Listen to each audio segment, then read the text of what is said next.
Police ने कई मौकों के ऊपर जो उनकी प्रोसीडिंग्स में, और ये जो तृणमूल कांग्रेस के नेता का नाम ये पेज नंबर 5 के ऊपर अपनी फाइंडिंग्स में लिखा हुआ है।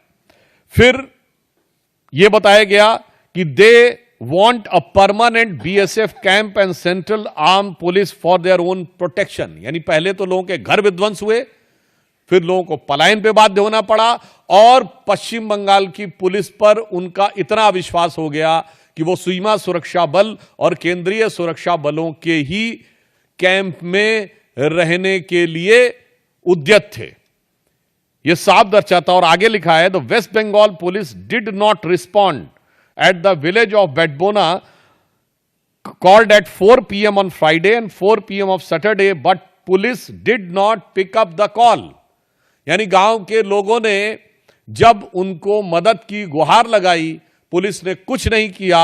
और कितनी गंभीर बात है कि पुलिस का फोन न पिकअप हो ऐसे समय में, जबकि वहां दंगे या सुनियोजित हिंदुओं को टारगेट करते हुए आतंकी शैली में दंगे किए जा रहे हों, तब अगर पुलिस नहीं उठाती है तो यह एक बड़ा गंभीर तथ्य है जो प्रकाश में आया है। और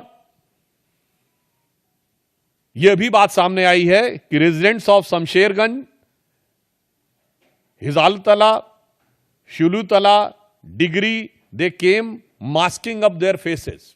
यानी यह भी बात साफ आई कि चेहरा छुपाकर लोग सुनियोजित ढंग से हिंसा करने के लिए आए थे।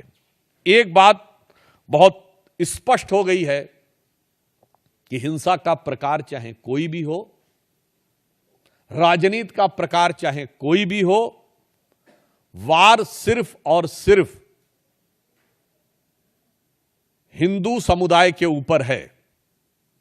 अगर पहलगांव में चुन चुन कर हिंदुओं को मारा गया, तो मुर्शिदाबाद में चुन चुन कर हिंदुओं के घर, मकान और लोगों को मारने का प्रयास किया गया। मुझे लगता है कि अब इसके बाद पश्चिम बंगाल सरकार के पास किसी प्रकार का मुंह नहीं रह गया है यह कहने का कि वहां पर हिंसा नहीं हुई थी।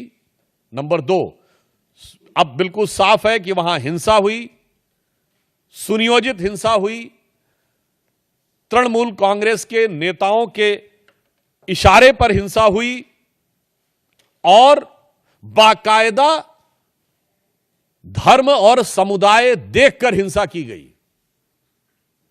तो अब मैं पश्चिम बंगाल की मुख्यमंत्री ममता बनर्जी जी से पूछना चाहता हूं कि उनके ममतामयी हृदय में कब वह करुणा जागेगी कि वो अपने नेताओं पर कार्रवाई करेंगे। हम भारतीय जनता पार्टी की तरफ से स्पष्ट रूप से पूछना चाहते हैं कि न्यायालय के द्वारा गठित एसआईटी में यह तथ्य आने के बाद तृणमूल कांग्रेस के नेताओं पर ममता बनर्जी जी कब कार्रवाई करेंगी, और अपने नेताओं के अपमानजनक और मारे गए लोगों का उपहास उड़ाने वाले बयानों के लिए कब माफी मांगेंगी।